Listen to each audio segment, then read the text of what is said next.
जय हिंद दोस्तों। आज के वीडियो में हम लोग पीईटी सेकेंड पेपर का बुकलेट नंबर ए देखेंगे। ठीक है, इसमें हम लोग ए को देखेंगे, लाइन से आपका क्वेश्चन मिलेगा।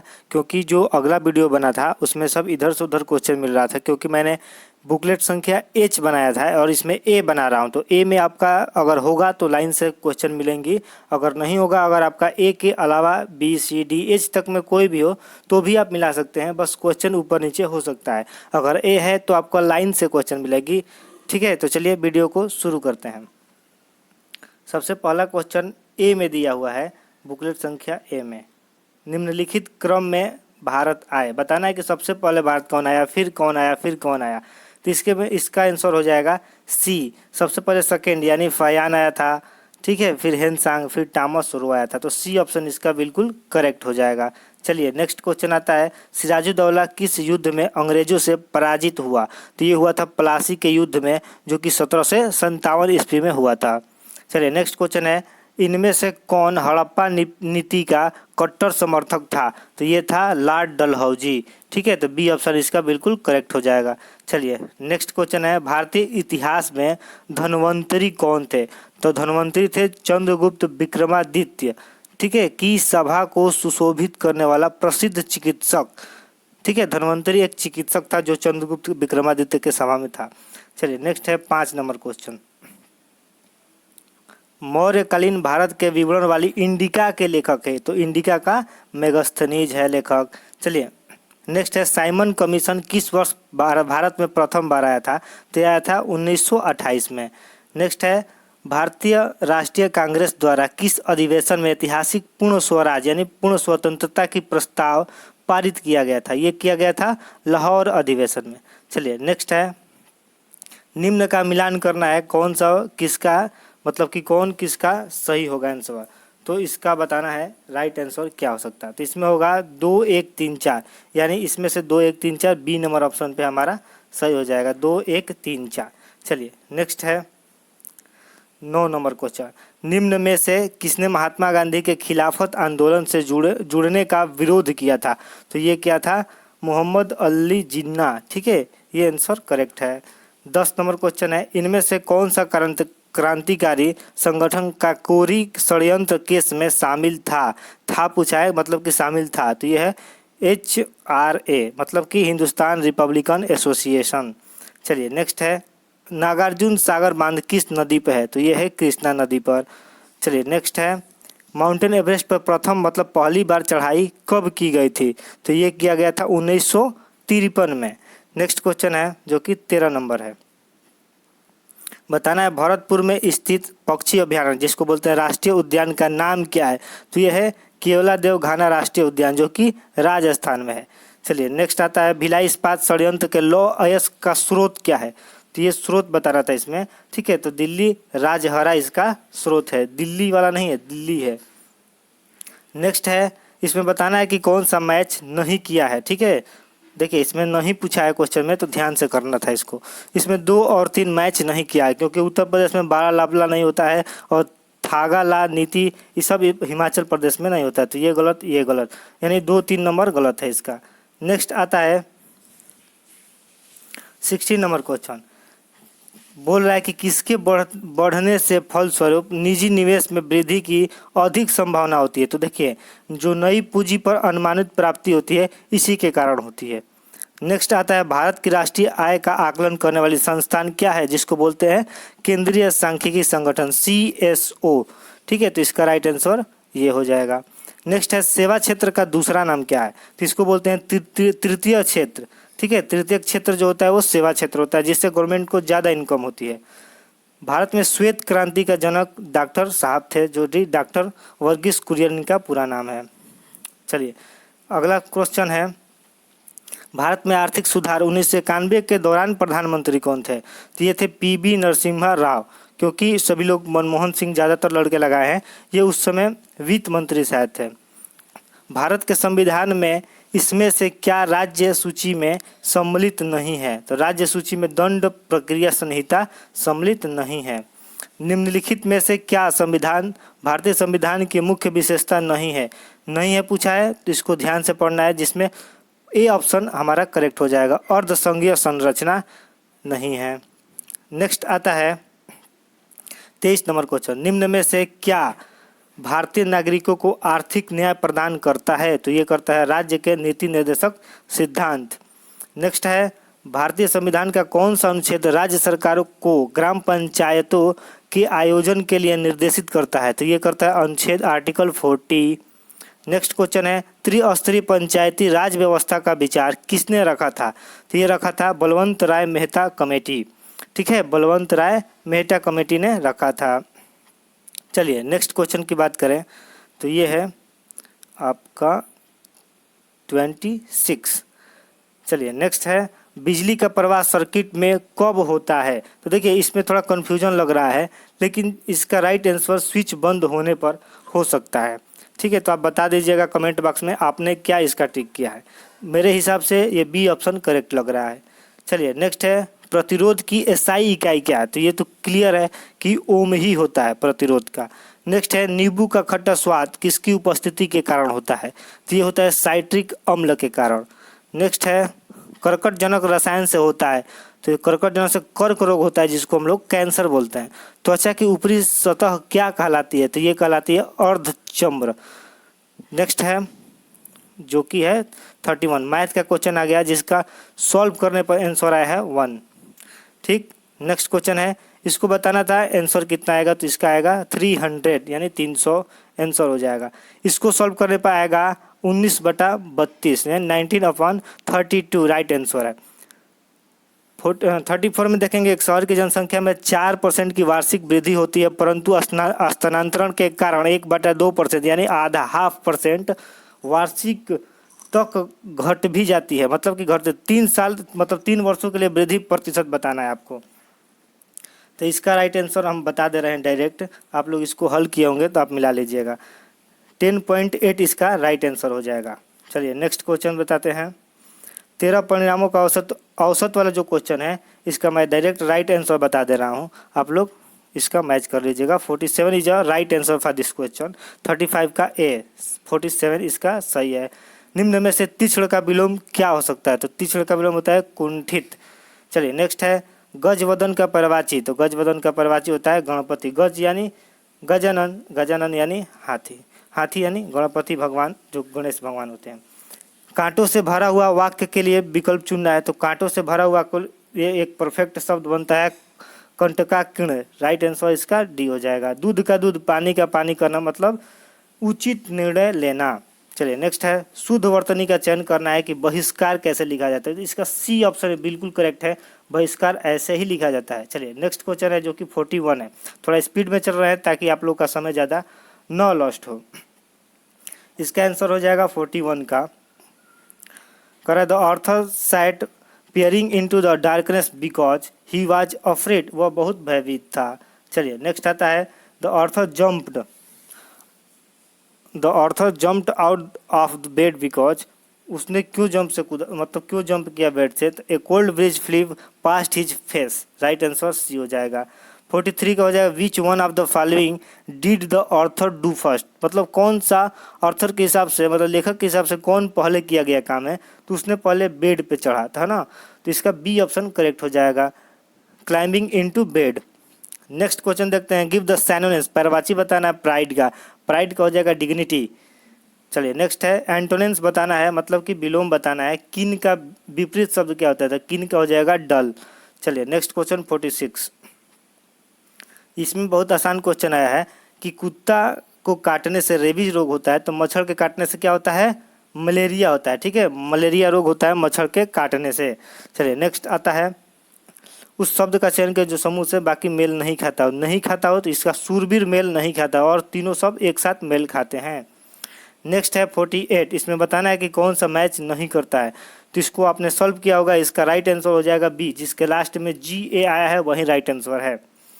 चलिए नेक्स्ट क्वेश्चन आता है एक आदमी को मतलब ब्लड रिलेशन से क्वेश्चन था, तो इसका आंसर बहन था।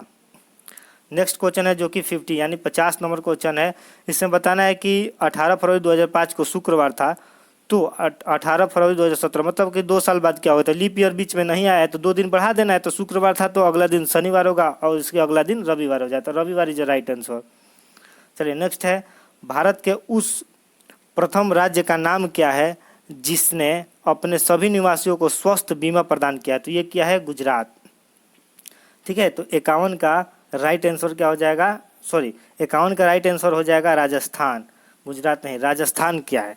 ठीक है, भारत के उस प्रथम राज्य का नाम बताना है जिसने स्वास्थ्य बीमा प्रदान किया है, तो ये क्या है? राजस्थान ने किया है। ठीक है, राइट आंसर सी हो जाएगा। चलिए 52 की बात करें। आरबीआई ने 22 जुलाई 2021 से किस भुगतान तंत्र को नए कार्ड जारी करने पर प्रतिबंध लगा दिया है? तो ये प्रतिबंध लगा है मास्टर कार्ड पे, क्योंकि इसका सर्वर अमेरिका से कनेक्ट था। मतलब कि हमारे जो भी एटीएम का डाटा था वो डायरेक्ट अमेरिका भेज देता था मास्टर कार्ड। तो भारत सरकार ने इसको एक वारंट दिया था कि आपको इसी मतलब इंडिया में ही आपको डाटा रखना है। इसके लिए एक डेट दिया गया था, उस डेट तक इससे सर्वर नहीं बैठा है तो इसका रद्द कर दिया गया, प्रतिबंध लगा दिया कि आप मास्टर कार्ड नहीं इशू कर सकते हैं। और रुपए और वीज़ा दोनों चल रहा है। अब बात करें योग के बारे में जागरूकता बढ़ाने के उद्देश्य से भारत में किसके द्वारा मोबाइल ऐप नमस्ते योग बताना है? नमस्ते योग किस मंत्रालय द्वारा शुरू किया गया है? तो नमस्ते योग ये किया गया है आयुष मंत्रालय द्वारा। सी ऑप्शन बिल्कुल करेक्ट है। नेक्स्ट क्वेश्चन है 54। टोक्यो पैरालंपिक्स 2021 में किसको भारतीय दल के ध्वजवाहक के लिए नामित किया गया? तो ये किया गया था मरियप्पन थंगवेलु को। ठीक है, मरियप्पन थंगवेलु को किया गया था। बी ऑप्शन बिल्कुल करेक्ट था। चलिए नेक्स्ट आता है 2021-22 के दूसरे क्वार्टर मतलब जुलाई और सितंबर के बीच के लिए सुकन्या स्मृति खाते की ब्याज दर क्या रखी गई थी? तो ये रखी गई थी 7.6%। इसका राइट आंसर हो जाएगा। चलिए नेक्स्ट देखते हैं। भारतीय सेना ने कश्मीर में अपनी फायरिंग रेंज का बॉलीवुड अभिनेत्री के नाम पे रखा है, तो ये रखा गया है विद्या बालन के नाम पे। ठीक है, ये एक बॉलीवुड अभिनेत्री है, इन्हीं के नाम पे भारतीय सेना में जो कश्मीर में हुआ था वो एक फायरिंग रेंज का इन्हीं के नाम पे रख दिया गया है, फायरिंग रेंज का नाम।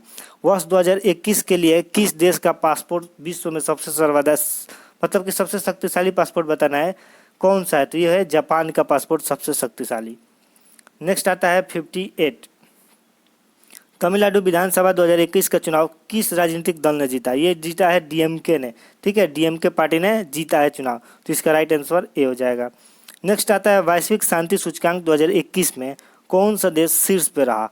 तो ये हो जाएगा आइसलैंड, क्योंकि मान लीजिए वहाँ पे आइस बर्फ़ है तो सब लोग अच्छा से रहते हैं, बर्फ़ शांति रहते हैं सब। ठीक ना, ऐसे आप इसको याद रख सकते हैं कि आइसलैंड में आइस है तो सब लोग शांति से रहते होंगे, सब लोग का मतलब कि सब लोगों का मन ठंडा रहता होगा आइस की वजह से, तो आप ऐसे रिलेट कर सकते हैं।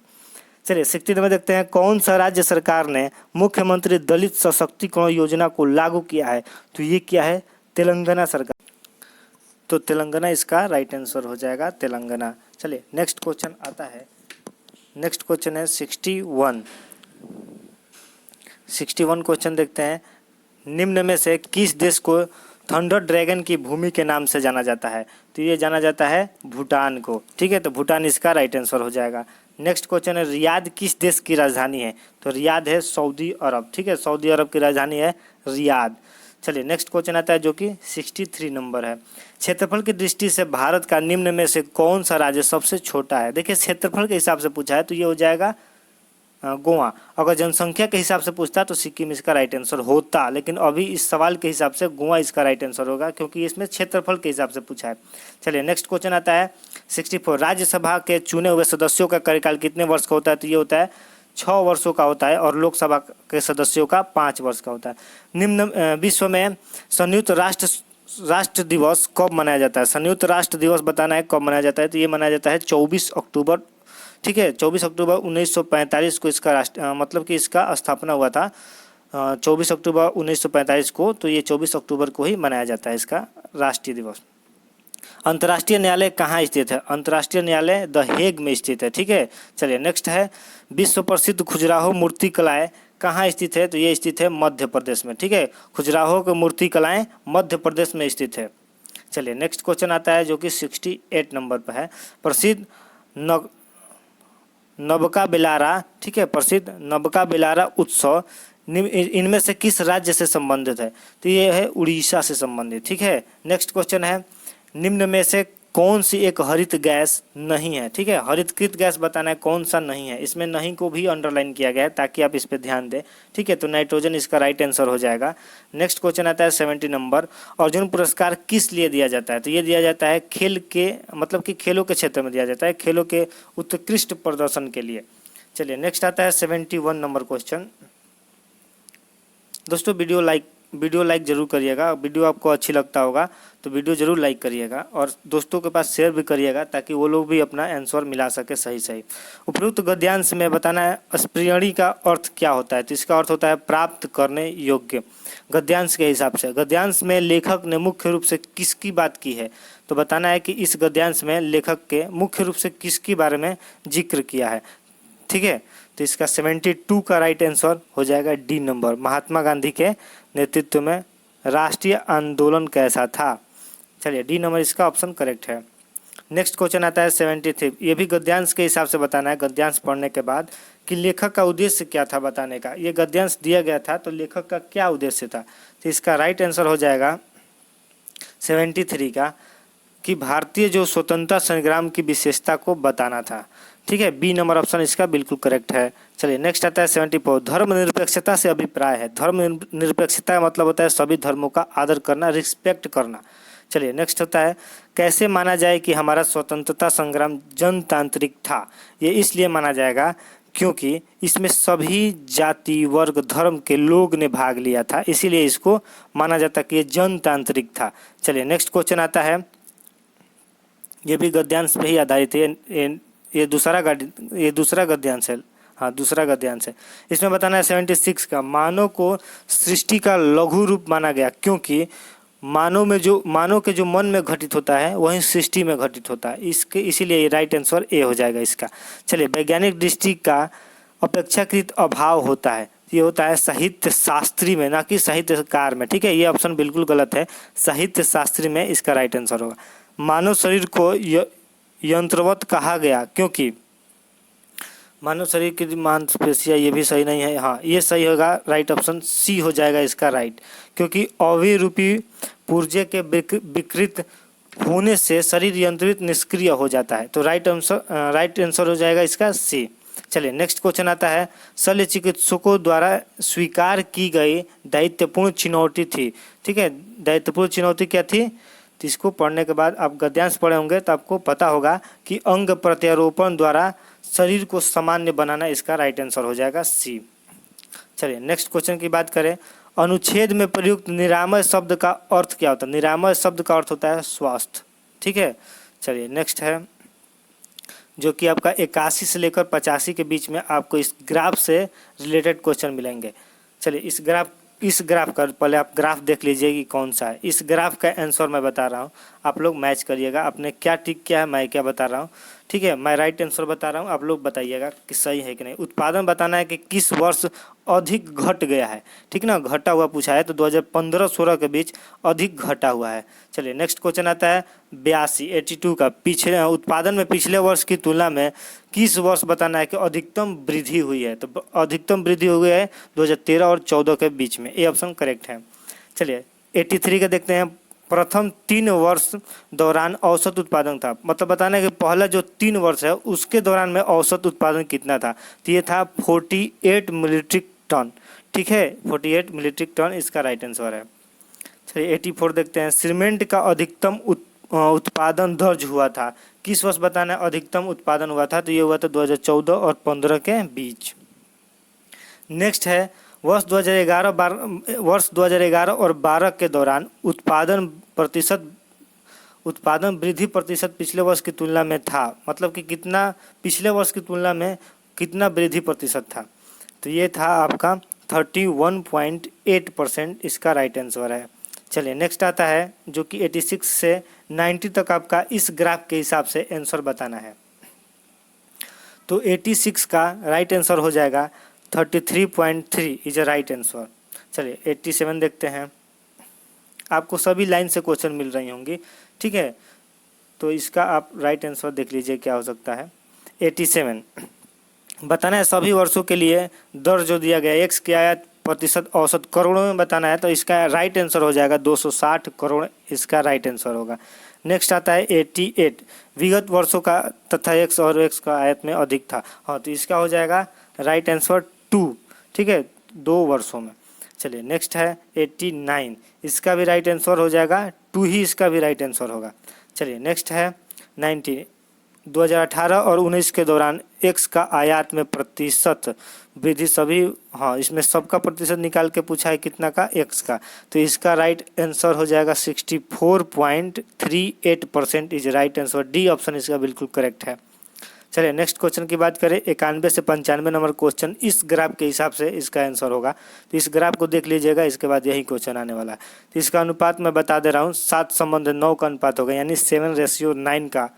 इसका अगला क्वेश्चन है, सोमवार को डी द्वारा बेची गई वस्तु शनिवार को सी द्वारा बेची गई वस्तु का कितना परसेंट था।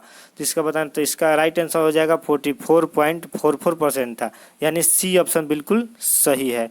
चलिए 93 की बात करें, हाँ बी सी तथा डी द्वारा क्रमशः सोमवार मंगलवार तथा शनिवार को बेची गई वस्तुओं का औसत बताना था। तो इसका राइट आंसर हो जाएगा 44.33। चलिए नेक्स्ट क्वेश्चन की बात करें, सप्ताह के सभी 4 दिनों में डी वस्तु की बिक्री तुलना में बी की वस्तु। चलिए इसका राइट आंसर डायरेक्ट मैं बता दे रहा हूँ, 28.3 इसका बिल्कुल राइट आंसर हो जाएगा। डी नंबर ऑप्शन बिल्कुल करेक्ट है। नेक्स्ट क्वेश्चन की बात करें, सोमवार को बेची गई वस्तुओं का औसत और शुक्रवार को बेची गई वस्तुओं का औसत का मध्य कितने का अंतर था। तो ये अंतर था आपका 5.25। हाँ, सी नंबर ऑप्शन बिल्कुल करेक्ट है, 5.25। नेक्स्ट है 96 से 100 तक का, इस ग्राफ के हिसाब से आपका आंसर मिलेगा। तो 96 है, गेहूं उत्पादन किस वर्ष गिरावट ज़्यादा दिखाई दे गई है, गेहूं के उत्पादन में बताना है गिरावट किस वर्ष ज़्यादा हुई है। तो 2013 और 14 के बीच ज़्यादा गिरावट दर्ज की गई है गेहूं उत्पादन में। 97 में है कि किस फसल में 2013-17 के मध्य लगातार वृद्धि दर्ज की गई है। तो ये किया गया है बाजरा में, ठीक है, बाजरा में लगातार वृद्धि दर्ज किया गया है। चलिए नेक्स्ट है 98, ये बताना है कि 2010-11 से 2016-17 की अवधि मतलब समय के मध्य आलू का औसत उत्पादन कितना है। आलू का बताना है औसत उत्पादन, तो ये टन में दिया हुआ है, तो टन में ये आंसर होगा 293.86 टन, ठीक है, इसका बी ऑप्शन बिल्कुल करेक्ट है। चलिए नेक्स्ट है 99, 2016-17 के मध्य इनमें से किस फसल के उत्पादन में पिछले वर्ष की तुलना में गिरावट दर्ज की गई है। तो गिरावट की गई है चावल उत्पादन में, ठीक है, चावल में गिरावट दर्ज किया गया 2016 और 17 के ही मध्य में। चलिए लास्ट क्वेश्चन है, आलू का उत्पादन 2015 से 16 में तथा 2010 से 11 में बताना है कि कितना गुना है, ठीक है, उसके अंदाज में बताना है कितना गुना है। तो इसका राइट आंसर हो जाएगा डी 1.90 इसका राइट आंसर। वीडियो अच्छा लगा होगा तो लाइक ज़रूर करिएगा, साथ ही में शेयर कर दीजिएगा दोस्तों को, ताकि वो भी लोग अपना आंसर मिला सके। मिलते हैं नेक्स्ट वीडियो में ऐसे ही कोई ट्रिक एंड टिप्स के साथ, तब तक के लिए बाय बाय, जय हिंद जय भारत।